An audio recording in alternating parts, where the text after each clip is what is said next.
On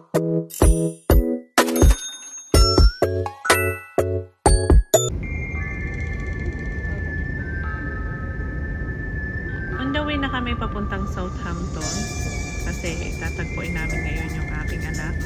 So hopefully maging okay yung biyahe kasi hindi maganda yung panahon ngayong araw na ito. Pag alis pa lang namin doon sa London ay naulan na. Kagabi pa lang ay actually ay naulan na. So hopefully maging okay yung ating biyahe. Wala tayong sagabal.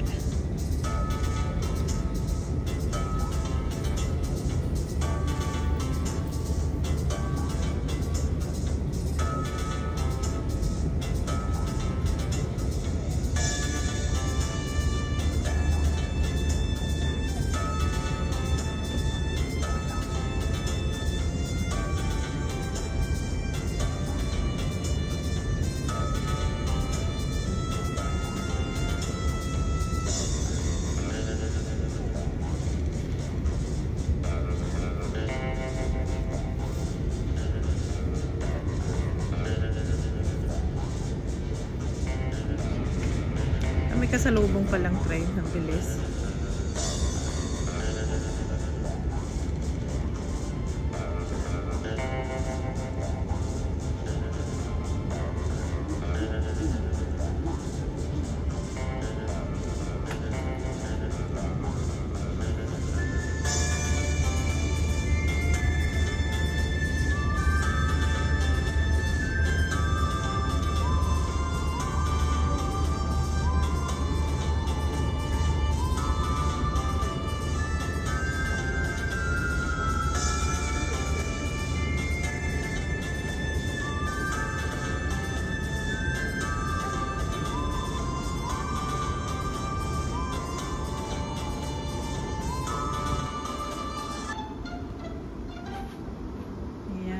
Stranded kami dito.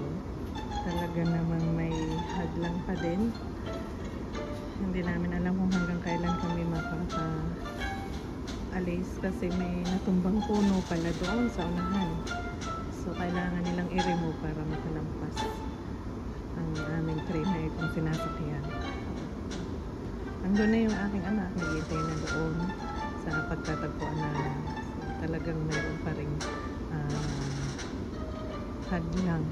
So, sana naman makalampas kami para makita kami ng aking anak. Ayan. Excited.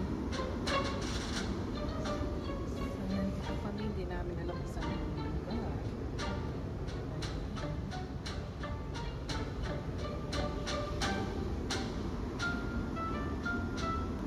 Ayan, malinis na ang train. Iniwanan na yata kami dito.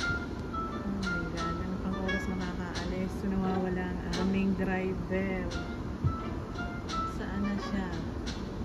Talaga nga naman pag sinuswerte. Kanina may harang, natanggal na yung harang. Ngayon nawawala naman yung reliever na driver. Siguro nainip sa pagdating ng train, umalis.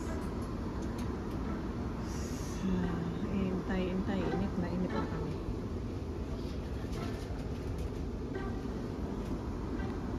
Ayan, nandito pa rin kami, naghihintay kami dun sa reliever na driver. So, delay na kami almost 2 hours kasi dapat 11, nandun na kami sa Southampton. Ngayon is mag 1 o'clock na, nandito pa rin kami. So, ang train namin pabalik ay 4 PM. So, konting oras na lang talaga yung pagkikita namin ng anak ko. So, at least, makita ko siya, mayakap ko siya. Masaya na ako doon kahit konting oras na lang. Ayan. Still waiting pa rin kami dito. So, yung kasama ko, nabili ng kape at saka hot chocolate. Talagang ito.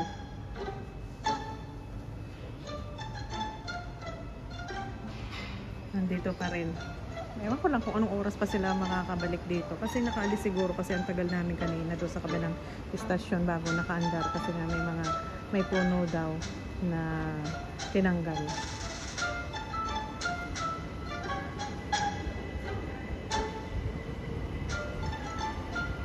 Ayan, finally makakarating din kami sa Southampton. Ayan, nagsumipat kami ng pang train, talagang hindi nakakarating. Nasaan na si Charis? Ayan na si Charis. Talagang challenge na challenge yung pagkikita namin ni Joram.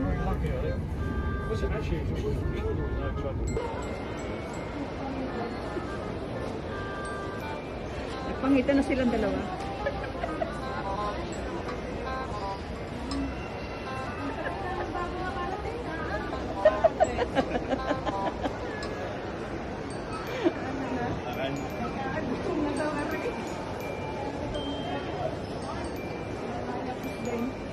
Ayan. Ito na yung aming pinuntahan dito. Ayun. Nagpangipangita rin kami. Tagal namin. Akala namin hindi na kami magpapangita At gawa ng may problema sa train. So, awa ng Diyos sa karating kahit kaunting oras lang. Ayan. Magkakasama kami. Ayun, castle. Pwede pa tayong pumunta ng castle pala Namaya. Oo. Ayan. Ikot-ikot lang kami sa kaunting oras. Ayan, nagpangita na kami. Ayan, love you. Miss you always. Ingat lagi. Ayan. Ayan. Ikot lang kami dito sa may castle na maliit. Dito sa Westquay. Ayan, outside London. Yan, nandito kami, nagbiyahe kami ng 2 hours na inabot ng 5 hours. Ayan. Ayan, selfie daw, wait. Ayan, masaya ako at kahit sa kaunting oras ay nakasama ko yung aking anak sa ilang oras lang yan? 2 oras na. 2 oras. 2 oras lang yata kasi na-delay ng 3 oras din ako nagantay. 3 oras din siya nagantay. Akala ko talaga hindi na kami magkikita. Ayan. Kasi nga yung oras talaga hinabol namin. Pero okay na rin yung kahit konting oras nagkasama kami. Nag-view nga. Thank you. Dito maraming mga shop. Meron palang shop dito. Ayan. Sa Westquay Mall. Ano yan ka? Gina ko channel. Shout out, shout out. Ano, shout out kanina? Gina ko channel. Yeah. Ayan, para na kami magkakapatid. Ayan, ang aking pinuntahan.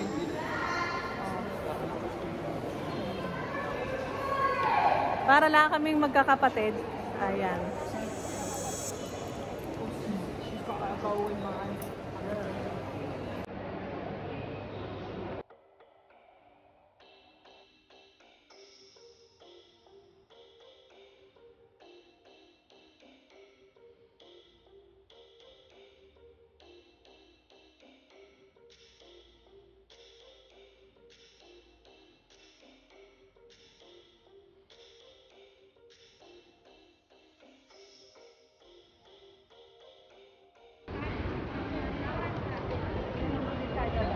Sa kabila, sa John Lewis nga pala tayo dumabas ka.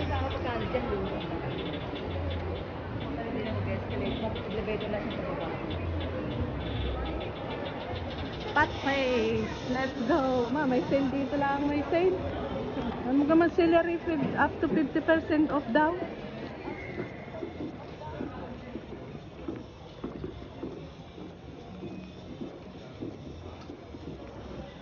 Hala.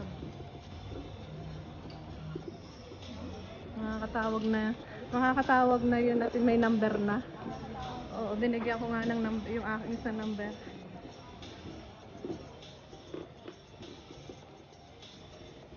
Ayan, maraming sale. Pero mahal pa rin, under 25 daw. So, maghiwalay na kami ng anak ko. Umuwi na siya. May 15 minutes pa kami na mag-ikot-ikot lang.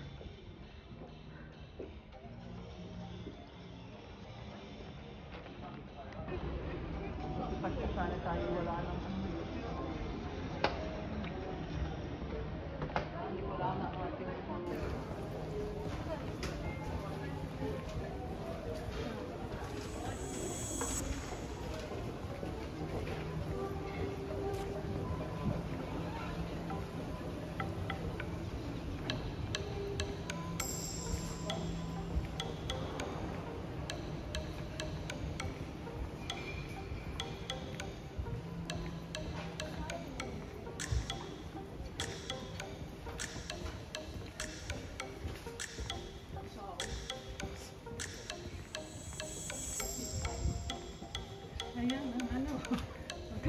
yung ano.